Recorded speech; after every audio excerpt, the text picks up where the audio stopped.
नमस्कार, गिरीश गुप्ता के चैनल में आपका स्वागत है। एंटरप्रेन्योर्स की एक ख़ास बात होती है कि वो मार्केट की नब्ज़ को भली भांति पहचानते हैं। जितने भी सफल एंटरप्रेन्योर्स हुए हैं उन्होंने मार्केट की नब्ज़ को पहचान कर, मार्केट की डिमांड को पहचान कर अपना जो बिज़नेस है उसी डायरेक्शन में चेंज कर दिया। आज हम जिस कंपनी की बात करने जा रहे हैं वो एक अहमदाबाद गुजरात बेस्ड कंपनी है और कंपनी का नाम है अद्वैत एनर्जी ट्रांजिशंस लिमिटेड। ये जो कंपनी है इसने अपनी जो शुरुआत की वो छोटे पैमाने पर एक ईपीसी कॉन्ट्रैक्टर के रूप में की और बाद में यानी कि अब ये बहुत तेज़ी से अपने आप को जो रिन्यूएबल एनर्जी में नए नए इनोवेशंस हो रहे हैं, स्पेशली ग्रीन हाइड्रोजन की डायरेक्शन में, तो वहाँ पर अपने आप को एक एस्टेब्लिश प्लेयर के रूप में स्थापित करने की कोशिश कर रही है। कंपनी का साइज़ अभी बहुत छोटा है, तो जानते हैं कि क्या कंपनी एग्जैक्टली करती है और क्या इसमें आगे फ्यूचर पोटेंशियल हो सकता है और क्या कंपनी में रिस्क है और क्या ये कंपनी निवेश लायक कंपनी है या नहीं। तो पहले जानते हैं हमेशा की तरह कंपनी की हिस्ट्री के बारे में।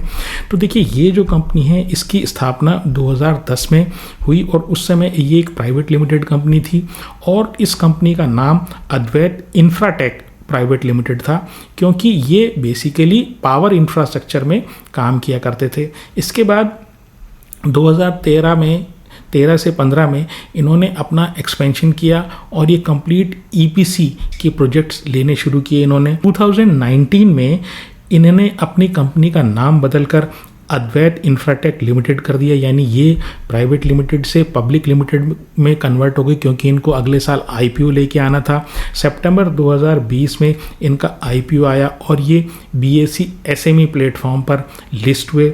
2023 में कंपनी ने इतनी अच्छी प्रगति की कि ये बीएसई मेन बोर्ड प्लेटफॉर्म पे लिस्ट हो गई और अब ये बीएसई मेन बोर्ड की एक कंपनी है। 2024 में कंपनी ने अपना नाम अद्वैत इंफ्राटेक से बदलकर अद्वैत एनर्जी ट्रांजिशन लिमिटेड कर दिया। ये अद्वैत एनर्जी ट्रांजिशंस जो है ये इस बात का द्योतक है कि जो कंपनी है ये जिस तरीके से फॉसिल फ्यूल से एनर्जी का ट्रांजिशन नए नए रिन्यूएबल एनर्जी में हो रहा है, चाहे वो ग्रीन हाइड्रोजन के बारे में हो, चाहे सोलर के बारे में हो, चाहे वो विंड के बारे में हो, तो उस तरफ कंपनी अपनी प्रोग्रेस कर रही है। तो ये रही कंपनी की संक्षिप्त हिस्ट्री।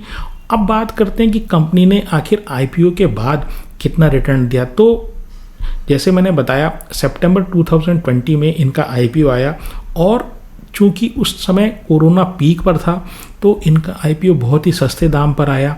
51 रुपीज़ में इन्होंने शेयर का प्राइस तय किया, आईपीओ प्राइस तय किया और ये रिटेल में मात्र 2.27 टाइम्स सब्सक्राइब हुआ और ओवरऑल ये 1.88 टाइम्स सब्सक्राइब हुआ और 2022 में इन्होंने 1:1 का बोनस दे दिया।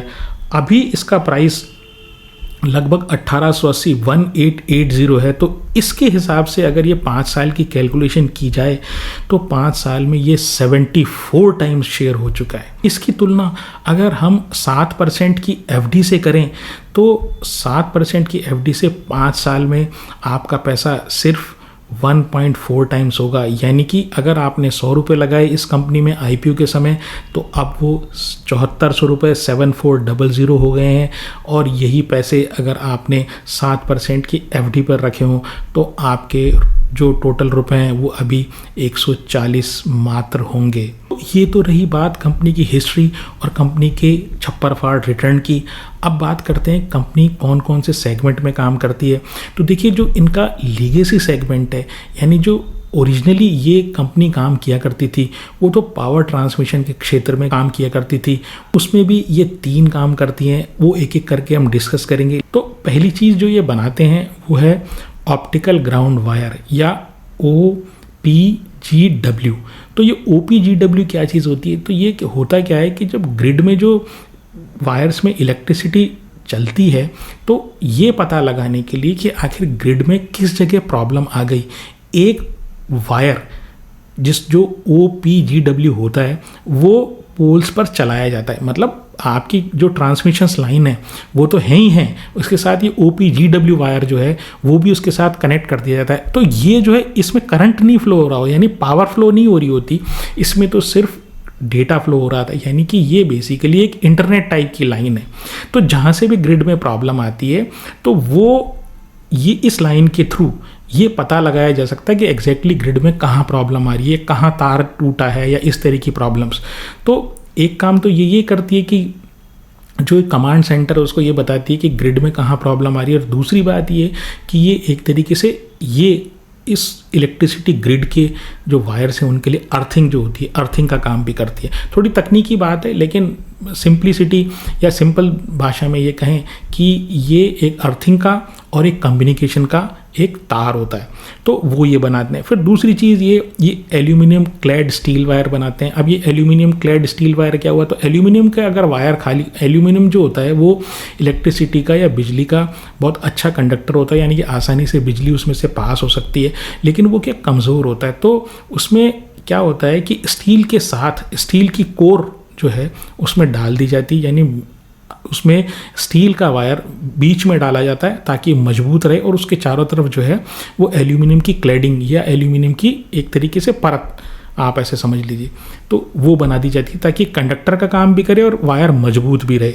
तीसरा ये काम करते हैं वो इमरजेंसी रेस्टोरेशन सिस्टम से बनाते हैं। अभी इमरजेंसी रेस्टोरेशन सिस्टम्स क्या होते हैं, मान लीजिए किसी कारण से कोई आंधी तूफान आ गई उदाहरण के लिए, तो उसके कारण आपका ग्रिड जो है वो फेल हो गया, यानी कि जो टावर ग्रिड में जो लगा हुआ है उसमें वो या तो गिर गया या उसमें कोई तार टूट गया या कुछ ऐसी प्रॉब्लम हो गई। तो ये जो इमरजेंसी रेस्टोरेशन सिस्टम है, इसमें क्या होता है कि एक टेम्परेरी जो टावर होता है ना वो आसानी से क्रिएट किया जा सकता है। उसमें क्या होता है कि फोल्डेबल टावर आप समझ लीजिए, जैसे जो बड़े टावर होते हैं उसमें तो क्या है सीमेंट की कंक्रीट की फाउंडेशन होती है उस पर लगे रहते हैं, तो यहाँ पर ये क्या होता है टेम्परेरी मेकशिफ्ट टाइप के जो फोल्डिंग टावर होते हैं बड़ी साइज़ के होते हैं, तो वो लगाकर टेम्परेरीली बिजली स्टार्ट कर दी जाती है। 24 से 72 घंटे में वो बिजली स्टार्ट हो जाती है, मतलब ग्रिड जो है वो चालू हो जाता है, और उस ड्यूरेशन में ये जो मेन जो आपका टावर है उसको रिपेयर कर दिया जाता है, और जब वो रिपेयर हो जाता है तो जो लाइन है उस मेन टावर से कनेक्ट कर दी जाती है, और जो ये वाला ERS इमरजेंसी रेस्पॉन्स सिस्टम है इसको वापस फोल्ड करके दूसरी जगह जहाँ काम होता है वहाँ ले जाया जा सकता है। फिर ये स्ट्रिंगिंग टूल्स बनाते हैं। स्ट्रिंगिंग टूल्स क्या हुआ भाई, आपको किसी शहर में आपको पावर लाइन या बिजली की लाइन डालनी है, तो वो जो तार, वो उपकरण जिसके थ्रू उन तारों को खंभे, वो बड़े बड़े जो खंभे होते हैं उन पर डालना और उनको टाइट करना, पर्टिकुलर टेंशन से उनको लगाना, तो वो जिन उपकरणों के थ्रू होता है वो स्ट्रिंगिंग टूल्स कहते हैं। तो वो स्ट्रिंगिंग टूल्स भी ये बनाते हैं। फिर इसके बाद जो इनका दूसरा काम है वो है सप्लाई का।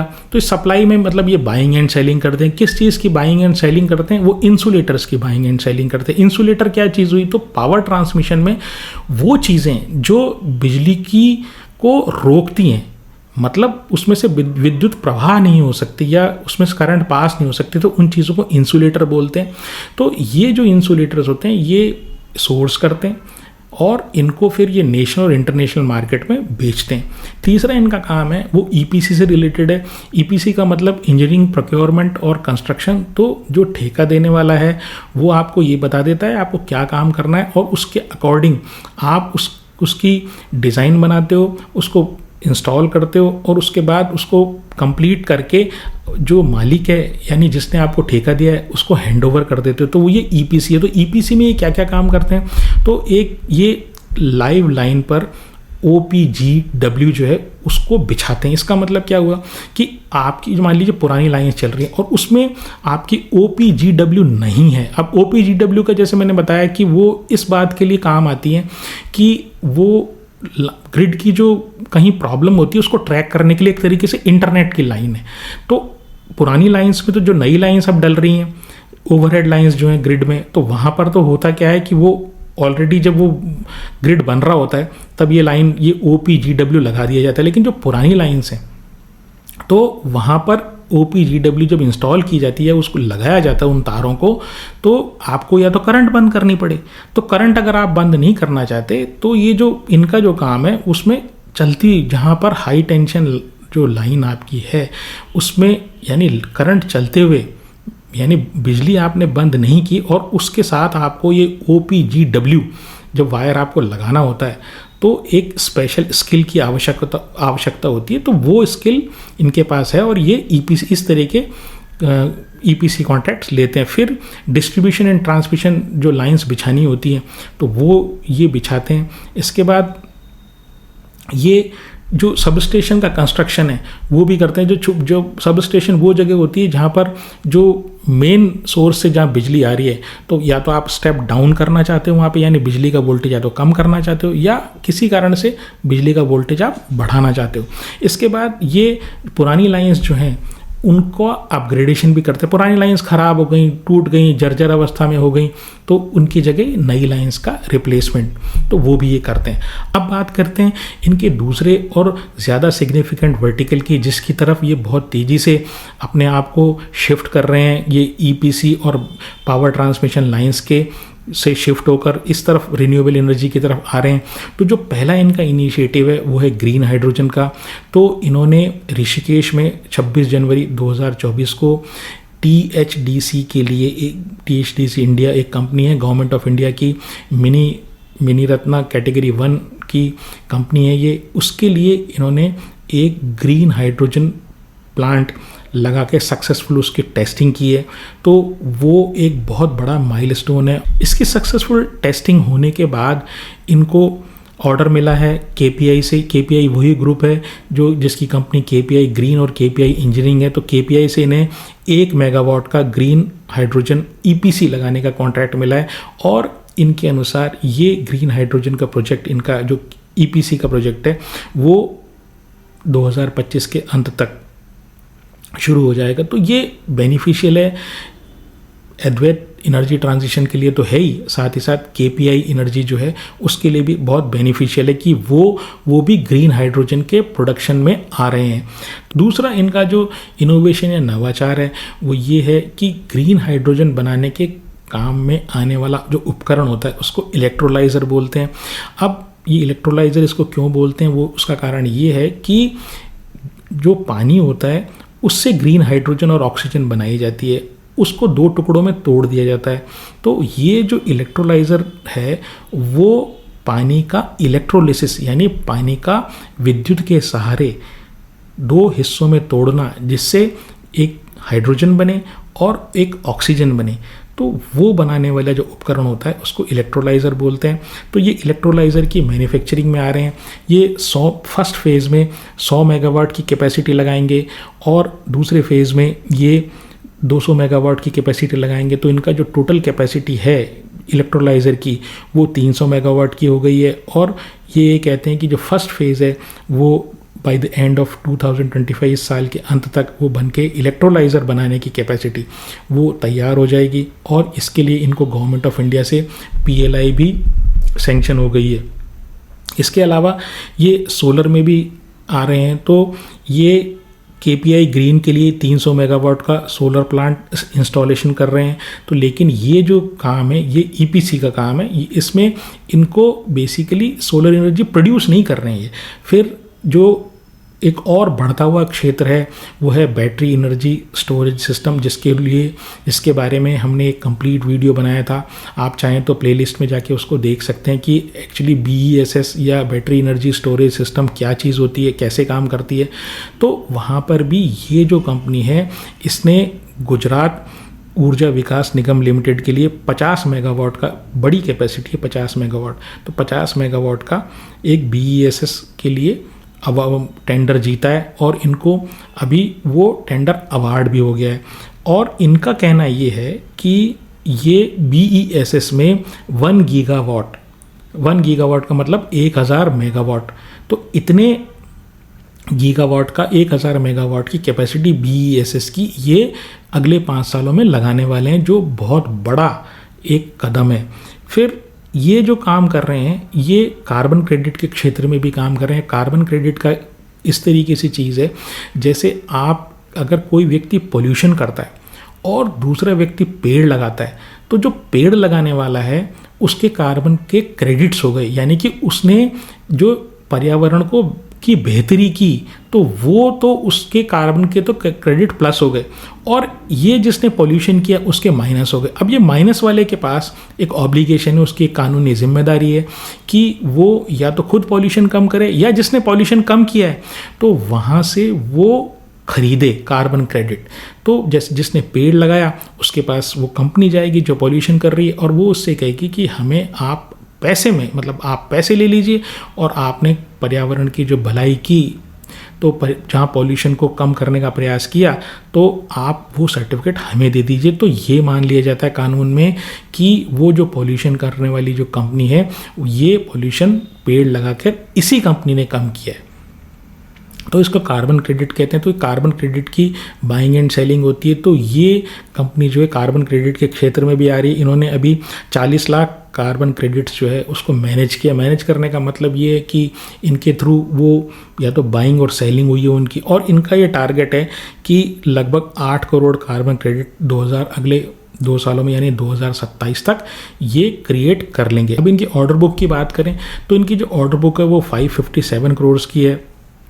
जो इनके इस साल के रेवेन्यू को कंपेयर करें, यानी मार्च 2025 का रेवेन्यू को देखते हुए 2 साल से कुछ कम के लिए सफिशिएंट है, यानी कि 2 साल से कम के लिए रेवेन्यू विजिबिलिटी फ़िलहाल इस कंपनी के पास है। इसमें से पावर ट्रांसमिशन से रिलेटेड जो काम है वो 34% है, और 66% जो काम है वो न्यू एनर्जी से रिलेटेड है। तो आप अब ये देखिए कि जिस कंपनी ने 100% पावर ट्रांसमिशन से शुरू किया, वहाँ पर पावर ट्रांसमिशन जिसमें कंपटीशन बहुत ज़्यादा है और मार्जिन कम है, उसको शिफ्ट करके कंपनी 33% पर ले आई है या 34% पर ले आई है, और तेज़ी से कंपनी शिफ्ट हो रही है 66% न्यू एनर्जी या रिन्यूएबल एनर्जी के क्षेत्र में। अब इनकी स्ट्रेंथ की बात करूं तो बहुत ही अच्छी कंपनी ने प्रोग्रेस की। जैसे मैंने आपको बताया, बहुत छोटी कंपनी से 2010 से 15 सालों में कंपनी ने बहुत ही ज़्यादा सिग्निफिकेंट इन्होंने प्रोग्रेस की है। सफल एंटरप्रेन्योर वो होता है जो तेज़ी से मार्केट की नब्ज़ को पहचाने और उस तरफ अपने व्यापार को शिफ्ट करे। तो इन्होंने अपना जो फोकस है वो करेक्टली, टाइमली इन्होंने रिन्यूएबल एनर्जी में जो नए वर्टिकल हो रहे हैं, जहाँ पर फिलहाल कंपटीशन कम है, तो वहाँ की तरफ ये शिफ्ट कर रहे हैं। अब वीकनेस की बात करूँ तो पहली चीज़ तो इनका जो 34% रेवेन्यू ईपीसी कॉन्ट्रैक्ट से आता है, और ईपीसी में भयंकर कंपटीशन है, तो उसके लिए तो इन्होंने अपने आप को दूसरे क्षेत्र में शिफ्ट कर ही लिया या कर ही रहे हैं। दूसरी वीकनेस ये है कि मार्च 25 में जो वर्ष समाप्त हुआ, वहाँ पर इनका जो प्रॉफिट था वो 32 करोड़ था, लेकिन इनके जो रिसीवेबल्स थे वो 146 करोड़ थे। फिर इनका जो कैश फ्लो फ्रॉम ऑपरेशंस हैं वो पिछले साल यानी मार्च 2024 में वो नेगेटिव था, और प्रमोटर का स्टेक डाउन हो रहा है इनका। मार्केट कैप की बात करूं तो 2000 करोड़ का इनका लगभग मार्केट कैप है। डेट टू इक्विटी, हर 100 रुपये की इक्विटी पर 36 रुपये का कर्जा है, थोड़ा सा ज़्यादा है। ROE 22% है, अच्छा है। पी जो है ये 60 का पी है, और 3 साल की सेल 72% बढ़ी है। 3 साल का जो प्रॉफिट है वो 80% बढ़ा है। जून 2025 में जो इन प्रमोटर की होल्डिंग थी वो 67.45% थी, जो जून 2024 के कंपैरिजन में 6% गिरी है। FII के पास 0 होल्डिंग है। DII के पास अभी रिसेंटली बढ़ी है 0, लेकिन कौन सी DII है ये बिल्कुल क्लैरिटी नहीं है।